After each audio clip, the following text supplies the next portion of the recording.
Welcome to the House of Hypertrophy. Is it a stretch to say that stretching between sets can enhance muscle and strength adaptations? A recent study has added to the overall literature examining this. Let's overview this study and then we'll fit it into the rest of the literature. 22 trained individuals were recruited and assigned into either a stretching or normal group. All subjects trained 2 biceps focus and 2 triceps focus sessions per week, for a total of 8 weeks. The program involved very high volumes, including 28 weekly sets for each the biceps and triceps from isolation exercises, and if we included the compound exercises, it totals up to 46 weekly sets for each the biceps and triceps. The program was designed to replicate FST7, a method created by bodybuilding coach Hani Rambod. Fascia refers to the thin sheets of connective tissue that surrounds organs, such as muscle tissue, and it's hypothesized people with thicker fascia might have a harder time building muscle. The core of FST7 training involves performing 7 sets of an exercise with short rests between them to maximize the pump, which is claimed to stretch out the fascia and thereby benefit muscle hypertrophy.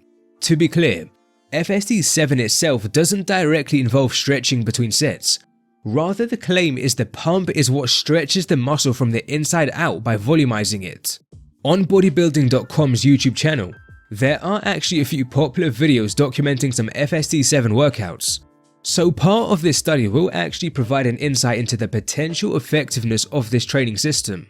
Now, I should mention FST7 typically involves performing 7 sets on a certain exercise only at the end of the workout. This particular study actually involved 7 sets at the start and end, so it's not identical to FST7, so bear this in mind. Nevertheless, all subjects rested 45 seconds between sets in accordance with FST7 recommendations, and 2 minutes of rest between exercises were given. The normal group simply rested passively between all the sets. The stretching group, for the first and last exercises in a training session, stretched the trained muscle. So the biceps were stretched on the biceps focus days and the triceps on the triceps focus days.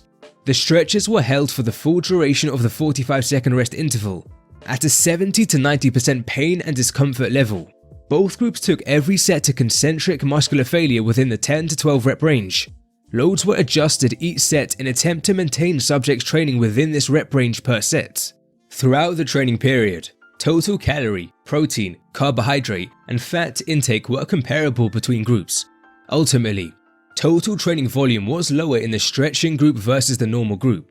Since sets and reps were the same between both groups, we can deduce this means the stretching group lifted lower loads across their sets.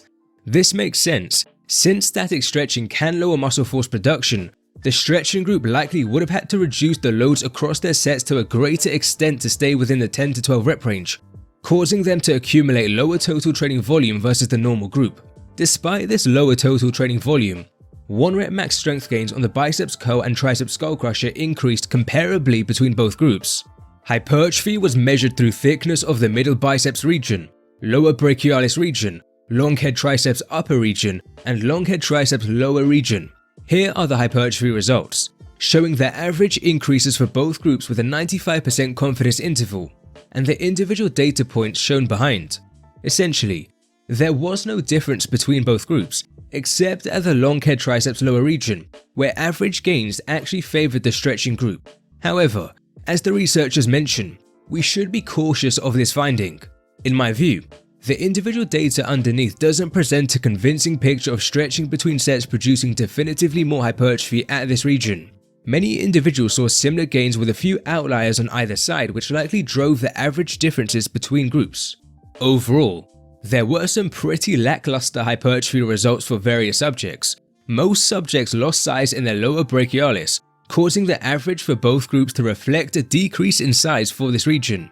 Various subjects also lost size in other muscle regions. Concluding the new study, stretching between sets largely failed to enhance muscle or strength adaptations. We know FST7 training was replicated in this study, using very high volumes and short rests between sets. And for various subjects, it's evident this style of training produced poor hypertrophy outcomes. Presumably, the excessively high volumes had something to do with these lackluster hypertrophy outcomes, including the loss of size at various regions. In fact, subjects were performing on average 9 to 11 more isolation weekly sets for each the biceps and triceps versus what they did before the study. This abrupt increase in volume for many subjects was probably too much for their body to handle. As the researchers describe, it could have caused excessive damage in the working muscle that oriented protein synthesis to repair rather than to hypertrophy. To be fair to FST7, we mentioned this particular study involved 7 sets on the first and final exercises of a training session, whereas FST7 normally just involves 7 sets on the final exercise. It remains possible if the study followed FST7 normally, the results of the study would have been different. Now, this is not to say the study's program was unanimously terrible for everyone, since there were some individuals in the study seeing pretty good hypertrophy, demonstrating how training can be quite individualized. Another potential conclusion from this study relates to the pump. Subjects likely achieved an incredible pump from this style of training. Remember, it's claimed FST7 stretches fascia by way of the pump.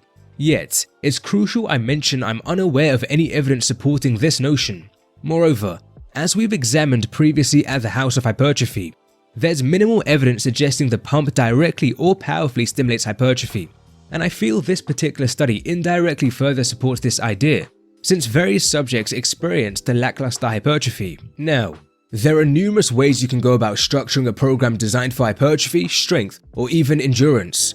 With so many options, it can be overwhelming, but Alpha Progression is a phenomenal app that can simplify this process for you. The app can generate a high-quality program, specify your training experience, what equipment you have, your training goals, whether you want to focus or neglect specific muscles, how often you want to train, and how long. To help motivation long-term, your progression is presented graphically. During your workouts, the app provides progressive overload recommendations through its algorithm dissecting your past performance. By using the link in the comments and description, you'll have 2 weeks free of all its features, plus 20% off a subscription.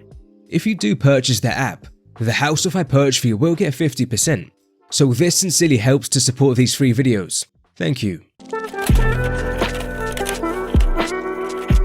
Here's a table of all the studies examining the effects of stretching between sets on hypertrophy and strength. The first ever study on stretching between sets for hypertrophy did find a muscle hypertrophy benefit in untrained subjects, and one other study last year found a slight hypertrophy benefit in one muscle. But 2 other studies and now this new study oppose this. One of the studies also found a benefit to stretching between sets for isometric, but not leg press, strength. But this is only one study finding some kind of strength benefit to stretching between sets. Therefore, since the majority of the literature fails to find a benefit, we can't say stretching between sets is a validated method to enhance gains. Now, there are different ways you can stretch between sets, from the duration you hold the stretch, the pain levels you endure from the stretch, and how you transition to the stretch. Most of the studies are divergent in these areas, making it difficult to pinpoint if a precise method of stretching between sets could be superior. I'm wondering if how you transition to the stretch could matter for hypertrophy. Specifically, the majority of the studies in the table involve subjects, upon finishing their final repetitions of a set, moving over to perform a stretch.